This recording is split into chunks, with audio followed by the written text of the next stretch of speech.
We have 14 out of 16 players ready for the season finals in Poland. Tonight, we will find the last 2 players. Who are they going to be?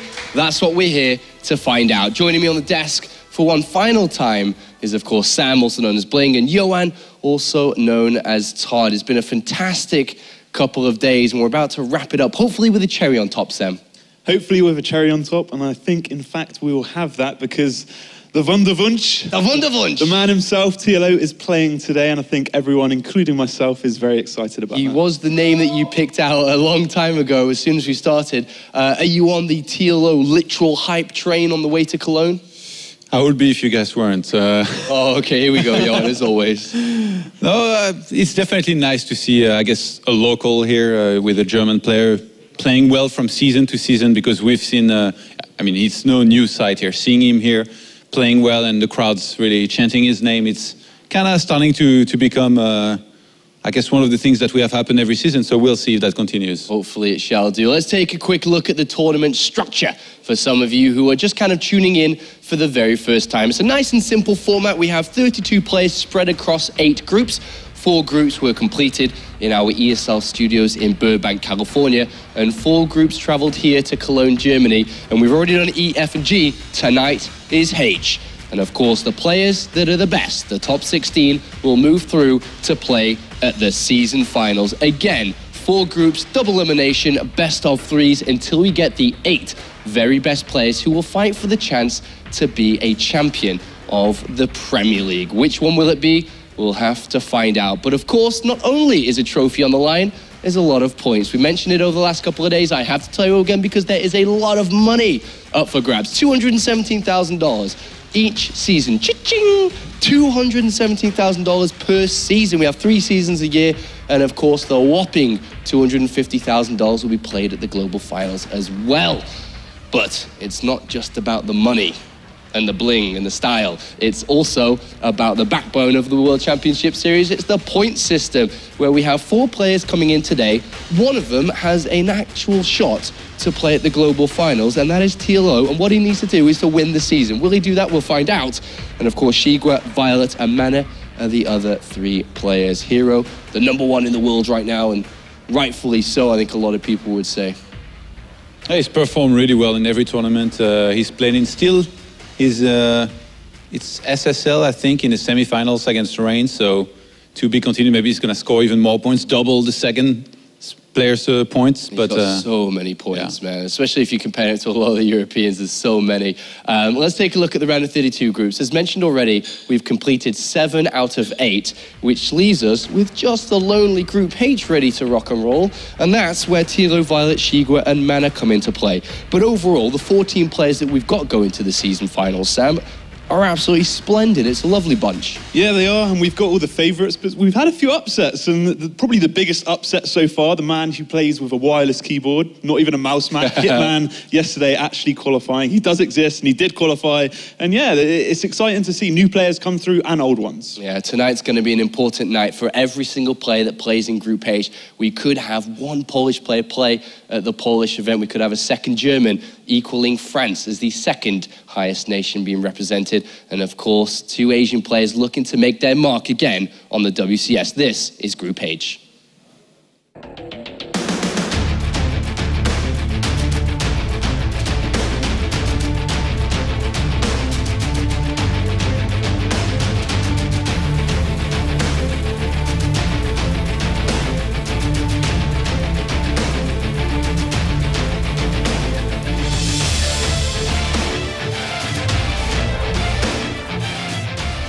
2 Team Liquid players join into today's group to fight against viOLet and Shigua. We have 3 Zergs and a lonely Protoss going up against each other tonight, Yo, and a nice group to wrap up the round of 32. Yeah, definitely. It's very diversified as well, even though there's 2 Team Liquid players. I like the mix of, having a Chinese players and viOLet in there as well.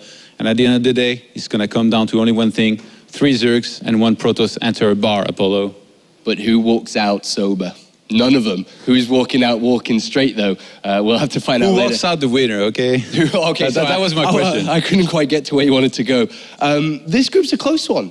It is, and in my opinion, it's probably the closest out of the 4 that we've had this weekend. And like we said, a Team Liquid kill is going to happen. That's one thing to note as well, because Team Liquid players are very close. They practice a lot together. But the fact that they're in a group together and Man is solely going to have to prepare for his Zerg matchup, did TLO help him practice or did he not?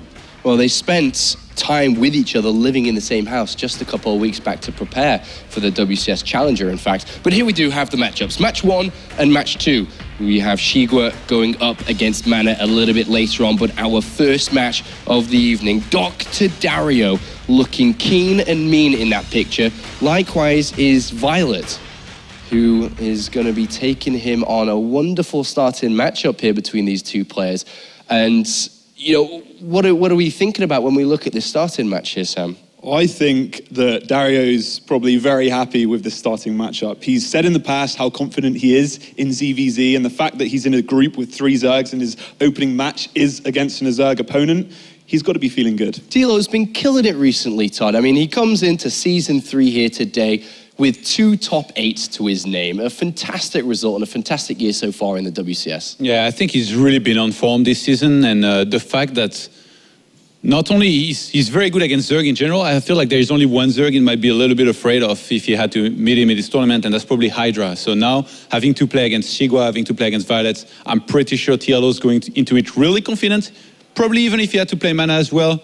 And I'm pretty sure that makes him a clear favorite, quite possibly here to advance in first place. A cheeky wink to the camera and a rub of that magic beard of his. Hopefully it gives him a couple of powers to be able to take down his opponent tonight, because his opponent is a devilish player. viOLet's been around for a long time, but as devilish as he has been in the past, especially around 2012 and 2013, viOLet has struggled recently. He's bombed out in both seasons so far in the round of 32. He's here today in high spirits. And how well is he going to do? How well is he going to perform? It's a tricky one, because a lot of people have been saying to me that he's kind of not been practicing as much as what would be ideal for this this group. Obviously, he's not going to not practice at all, but apparently he's kind of been taking that Stardust-esque approach and being a bit chilled about it. Well, Stardust, who lost in Challenger, retired from the game. I don't want to go too close to what Stardust has been up to. I feel like viOLet, there is a good chance he might try and prove that he's really coming back here on top form. Actually, at the end of last season, the finals, they were in Toronto, and there was another tournament taking place there, the Battlegrounds Archon mode tournament, and he was there playing with Massa, and they ended up winning the whole thing. And going into the tournament, I remember talking with him, and you could really tell, you know, from the look that he had, that he really wanted to be playing in WCS as well. But last season, it wasn't the case. Now, finally he gets his chance, and I think he realizes how important here this tournament is for him, and he's going to be playing his very best. Usually, players that missed an opportunity like this, they come back the next time around with a lot of motivation with their game. Yeah, and this is the biggest last thing really of the 2015 circuit. Let's take a look at the map order for these first 3 maps. Hopefully, if we do get to game number 3 between these two players, it's going to be a Zerg versus Zerg, so there's obviously not too much to talk about. But when you look at these, Sam, what do you see? I see that the randomness is not going to be there, like we keep saying over the weekend. It seems like most Zerg players these days do want to eliminate those 4-player maps, and rightly so. I feel like TLO probably wants to play a straight-up game and prove why he's so confident in this matchup. And viOLet, I'm sure he wants to go toe-to-toe with him as well. And that leads us into our first map here, Jon, which is going to be Terraform. Is there anything specific, viewers at home, myself, this newbie host, no longer a good commentator guy who retired from doing that, actually needs to look out for? Wow, that was great, Apollo. I think... What should I be looking out for, mate? We've seen players try some small moves here and there, but I feel like between these two, there's probably a good chance they're just going to want to try and play it fairly standard and go into the later, or at least mid-game, where you go into roaches and then you try to make a difference from there. I don't picture these two guys as like Zergling, Baneling, or even mass speedling all in. Like, we have to wait for Shigua to come into play for this later on. I have seen viOLet in the past do a few early pool builds, and it might be a little bit predictable for him on some maps. I think if he is going to do it, it's probably going to be right at the start of the series, but I think TLO is going to be kind of playing out the series in a bit more conservative approach, I guess, and we'll just see how it goes from there after that first game. So I don't see him taking too many risks, first of all, but viOLet, I definitely could see that happening. All right, thank you very much, gentlemen. It's time to head for the commentary team for this one to see who's going to open up the night with a win. It's Claris and Pig. One of the longest standing veterans here in WCS in TLO goes up against one of the oldest players that we actually have here in WCS in Shigwa, who, let's be honest, is no stranger here to the Premier League himself. Oh, viOLet actually is... Oh, sorry, right. viOLet. I keep doing that. It's cool. Of course, viOLet's been around a long time as well, and he was one of the biggest champions in 2012, winning multiple events, coming through. I think he had something like 9 or 10 top 8 finishes, like so many second places, first places. He has won so many championships back in the day, but he has had a slower start to this year, and he's got kind of that weight on his shoulders. So let's get into game number 1 here. Will be Terraform between TLO and viOLet, of course, as we've had a few days worth of StarCraft here, and this is the final one here for the round of 32. As we have spawning up to the top left-hand corner, it will be our Blue Zerg representing Team Liquid. It is TLO. The German fan favorite, always coming here looking so focused. He has been doing so well this year. Already 2 top 8 finishes. He wants to go far this season. And down to the bottom right-hand corner, we have our red Zerg representing Team NV. It is viOLet. Not the greatest start to the year, but always a contender, always a player who plays the game by his own understanding. It's one of the things that always impressed me about viOLet. You know, sometimes people get this image of these Korean players and they're only so good because they're playing in their team houses, you know, with their coaches. But viOLet's a guy who never really excelled in that environment. He's always been a kind of lone wolf player. Loves practicing on his own, just on ladder and with his practice partners and figuring out the game his own way. Yeah, and he certainly did for a very, very long time, back when he was over, I think, is he still in America? I can't quite recall. Yeah, I believe so. Yeah, okay, so, but you're right, not exactly the best start to 2015, hasn't had it prolonged throughout this year.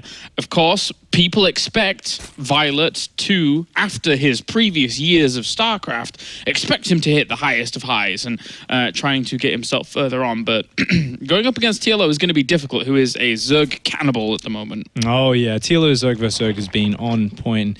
Interestingly enough, we did hear Bling on the desk there talking about, hey, this is Terraform. This is the map where if there's going to be some earlier pool aggression, it's going to come out here. But neither player opting for that, both going for a hatchery first. So both players, even though they know there's that threat, they're saying, I'm comfortable going for the economic play. I don't think I need to worry about anything. Of course, TLO does drop quite a fast spawning pool, just being a little bit safer than viOLet, while viOLet's delaying his a little bit longer, getting a slight bit more economy. All right, so pulls down. We have the gas on the way, as you were mentioning here, for TLO. So he's going to be able to have his speed out a little bit earlier than viOLet if he wants to. Some of the Liquid Zergs have actually been skipping speed entirely, even after getting the gas first, which has been a little bit crazy, to say the least. But yeah, it's kind of this meta move at the moment in Zerg vs Zerg, isn't it? Where even a lot of players who traditionally were really aggressive, often, even if they get the gas, they're just like, yeah, I showed you the gas, cancel Ling speed, drop a Roach Horn in the Evo Chamber at the front. A lot of players, and viOLet and TLO are both players that have been playing well into that meta. These players who love to get to that Roach stage. So I am anticipating that, especially as we see their viOLet hasn't dropped down any gas yet. Looks like he just wants to play straight up gasless.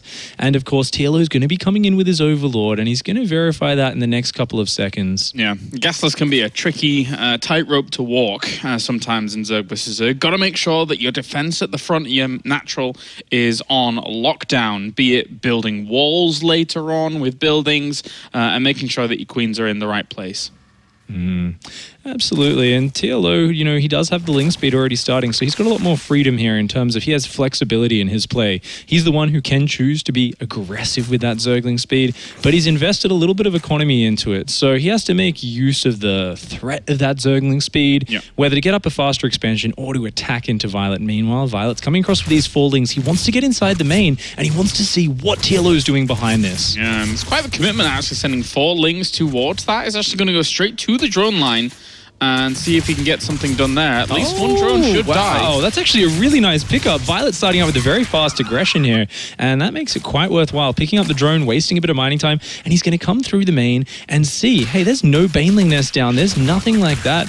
Oh, does even get another second drone kill. That's a really nice tempo move. Baneling Nest being thrown down at the back of in the middle of all of this, though. This is a very, very uncommon place to put it. He's put it away from where those Zerglings were initially in the main base, and he's unlikely to actually come back through there with an initial Ling Scout because he was so keen on actually shutting those down in the main. So this could really catch viOLet off, surely. Yeah, this is a really decisive move from TLO, saying, you know what, after seeing what you've seen, you're not worried about any attack, and we can see it here from viOLet. He's just got a couple of queens, like, what, 4 queens, no spine, no wall up yet, and TLO is going into mass Zergling play behind this. viOLet building a small semi-wall here, but that isn't walling off the whole base, and if TLO makes a lot of Banelings, he can crash into this drone line. Yeah, 14 Zerglings are in production. It's going to be up to that Spine Crawler to try and finish, as well as the focus fire here of the queens to shut down this kind of play, as TLO is kind of thrown in for a loop. He sees more Lings actually flooding across the field here, but he has Banelings. He has no answer for them at the moment. Oh, the Baneling focus fire is good from viOLet, but the Spine goes down nonetheless. More Banelings are morphing, more Lings are flooding in, and there's just no end to this flood. The Lings got caught in front of the queens and couldn't micro away. The queens made a wall against viOLet's Lings and allowed the Banelings to crash on through against it. This could be a severe end here, although he has an extra wall of queens once again here, 2 of them, buying time for these extra Zerglings to pop for viOLet. But there's just no roaches, there's no Banelings for viOLet, no Zergling speed. How can he ever beat Zergling Baneling that's flooding across with Zergling speed? TLO's even brought a queen. What? How did that get here? She wants to party, and she's not going to be left behind joining the fight. A queen killing viOLet's drones. This is just such a TLO move. Always wants to finish it in style. Well, yeah, I mean, that's certainly one way. There's the Baneling morphing in there. He transfuses it. GG. TLO takes game number 1 in a way that I really didn't expect. That was just to be able to even throw down the Baneling Nest in the middle of that mineral line where he just knew it wasn't going to be scouted there during that window. Very clever stuff. That's such a decisive move, and that's what Zerg vs. Zerg is often about. Making these decisive moves in the heat of the moment. Can you choose to do that? And you know what? viOLet was making his own decisive move. He said, I read it as you're not going to be aggressive at all. And TLO instantly changing it up after, kind of reacting to viOLet, getting the scouting information. Beautiful capitalization and shut him down very quickly. A very good start there for TLO. And considering the position that he has been in the past 2 seasons, being able to get all the way to the final, the finals of these events, and then just being able to take a top 8 position each time, that's really good for TLO. Obviously, he's always looking for more. And coming into Season 3, do you think he's extremely hungry for higher than that top 8 that he keeps hitting? I think he is, and we haven't talked about it too much, but he does have a good amount of WCS points under his belt, 1,500, puts him in at rank 33. And whilst that seems like it's a long way away, if he can make some magic happen, if he could win this season, then he would actually be a shoo-in for BlizzCon, and that's always somewhere in the back of his mind. And going into Dashin Terminal, it's a very interesting map, but it's a map where both players can scout very early. I'm sure both of them do have a plan. Yeah, that's true. That is true. As we're getting loaded up here for Dashin Terminal, TLO 1 game away from basically the winners match here already after that quick victory there in game number 1. As we said before, he's very, very confident usually in his Zerg versus Zerg. So viOLet's going to have to watch out for this guy up to the top left. It is our blue Zerg representing Team Liquid. It is TLO. He looks just so focused today. And I love when I see TLO coming with that competitive mindset. You can see it in his eye. He's hungry right now. Yeah, he is looking strong in 2015. And then down to the bottom right-hand corner, we have our red Zerg representing Team Envy. It is viOLet. Ooh, a little bit of sleep in his eye. He needs to book up his ideas if he's got hopes of advancing here, because let's be honest, the past couple of groups that he's had in WCS in Season 1 and Season 2 have definitely not gone viOLet's way. He has not lived up to some of people's expectations out of there, and Season 3 would be a great opportunity for him to rise up once again and try and prove himself. Absolutely. I mean, if you look at viOLet's career, we talked about it a little bit before, but he was so fantastic in 2002. 2012, but in 2013 he had a lot of issues. Of course, that was when WCS began its current, or similar to current format, but he had visa issues. He had to forfeit multiple times from the most important league he was playing in. He was just plagued by all these troubles, not being able to compete while he was in his prime, and it was a really hard moment for him. But he did come back last year, 2014, and he made some really good moves. He made several top 8s, made it to a top 8 in WCS America.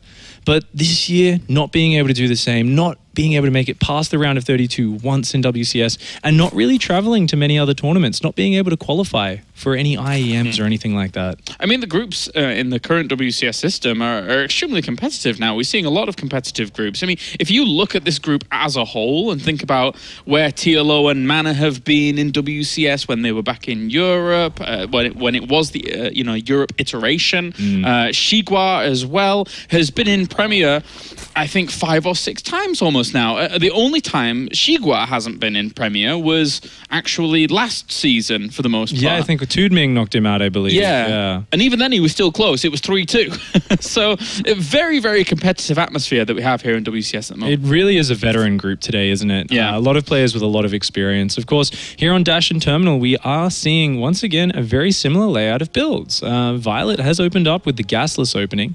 TLO opening up with the gas. Both players opening up with the hatchery first. So both players not playing overly safe here. They both feel very comfortable against the threat of any aggression, or perhaps they're just ruling out that option.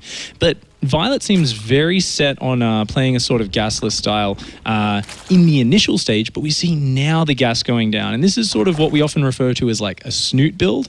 It's not usually for Zergling speed. Normally this is for a fast lair, Roach-Warren Evolution Chamber, and it's a very efficient way to go into that setup. But because of the way the Overlords are positioned, I believe TLO's already spotted that gas timing, and he has. All right, well, yep, he got in that Overlord and was able to kind of sniff that out very, very nicely.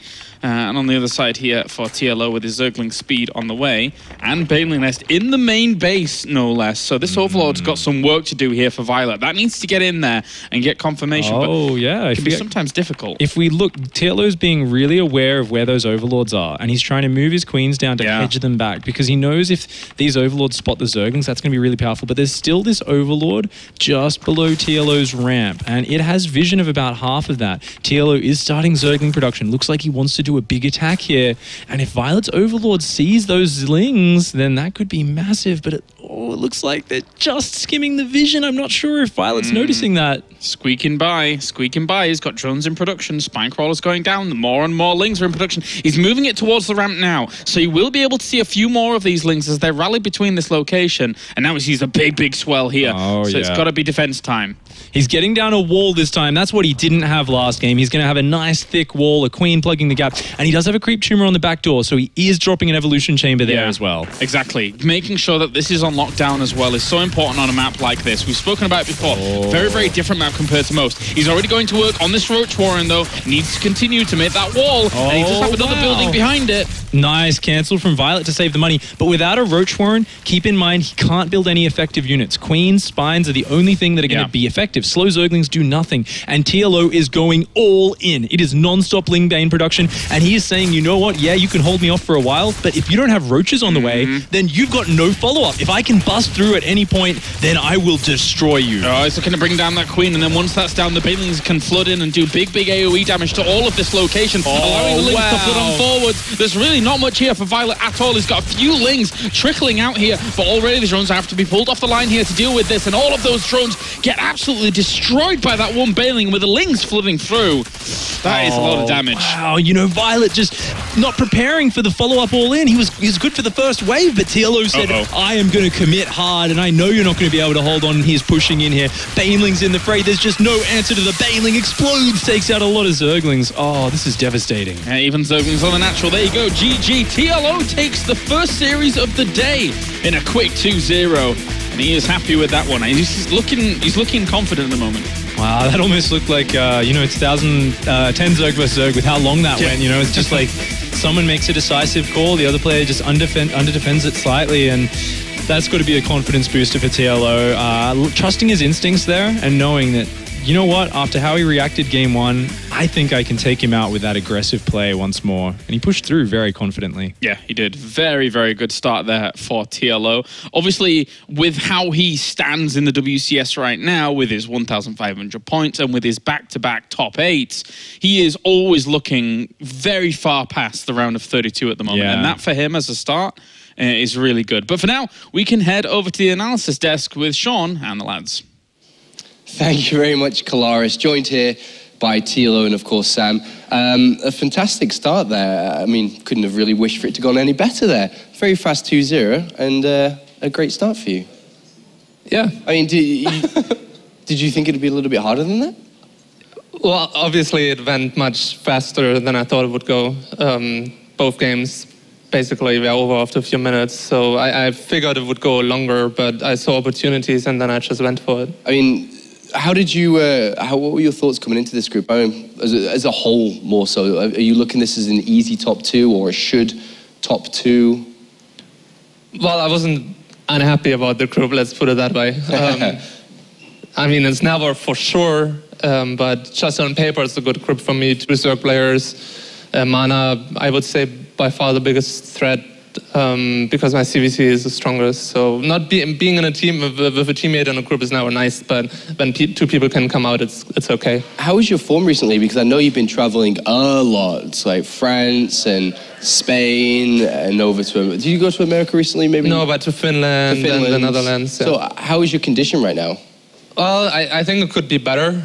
I'm not too happy with my play myself, but I've come to the point where sometimes it doesn't matter how my form in training is, but at tournaments I perform above my form at home. So I'm not too worried about that anymore. As soon as I'm at the table at a tournament, I just try to play and forget about, having lost to people on ladder that I really think I shouldn't and stuff like that. You got some questions for the Wunderwunsch? Yeah, I've got a little one. In map number 2 there, you committed quite a lot to your aggression, and initially he was able to kind of defend it for, I guess, enough time to get out maybe some units for himself, but he didn't choose to do that at all. He just droned and droned and droned. Was that a surprise to you, or did you feel like you had to keep going there, or talk me through that? Because it looked a bit scary at some point for me, but obviously I'm not in your position. I didn't have your thought process. Game 2? Yeah. Well, the problem is, even if he could have made more spines, but you don't really want to make links because they are so ineffective when you have banelings. So I understand his mindset. I've been in many times myself. Like, I rather keep making drones, because then if I lose a lot of drones, I'm still ahead and okay to go into the roach transition. But I feel like on Dash and Terminal, you need to invest so much into the wall in because of that backdoor you have. And I think the main mistake was having the roach warren in the wall. Because if you can snipe the Roach Warren, which gains hit points much slower than an Evo chamber, so you don't need to sacrifice as many links, the Ling Baneling player is in a really good spot, because all the units the other player can make are very ineffective. It's links and mostly spines, and your Banelings are in a great spot to deal with that. But I guess he could have been a little bit more defensive and not drone as hard. But the problem is he never knows. He didn't have vision on my mineral patches, and if I just drone really hard behind it and get a fast third, it's not that great for the Roach player either. So would you say you was kind of relieved to see his Roach Warren in the initial wall-off? Yeah, when you see that, it's great. Especially, it was still pretty low hit points, so just click on it. It's one of the most important things in those scenarios. Click on the building, see what is a Roach Warren, kill the Roach Warren, relax a little bit, get Banelings out, and then bust later. Yeah. Advice from the doctor himself. I have to ask you before we head out of this. How was the train ride over, mate? Yeah, it was great. Yeah, I know you like him. Did you have your Wi-Fi on the train, look at some replays and study your opponent on the way, or did you read a book? How was it? No, I was just listening to an audio podcast about history. So what was it? Oh, basically Swarmhost was Swarmhost, World War I, trench warfare. Yeah? Prepare you mentally for the games today. When did you arrive? Last night? Yeah, last night. Just arrived at like 9 p.m. in Cologne and then just took it easy. All right, well, best of luck in your next game as you fight for a position at the season finals once again. Everybody, Dario, TLO, who goes through to the winners match, and now it's time to head to a very quick break, but when we come back, his teammate heads to the stage. It's Mana versus Shigwa.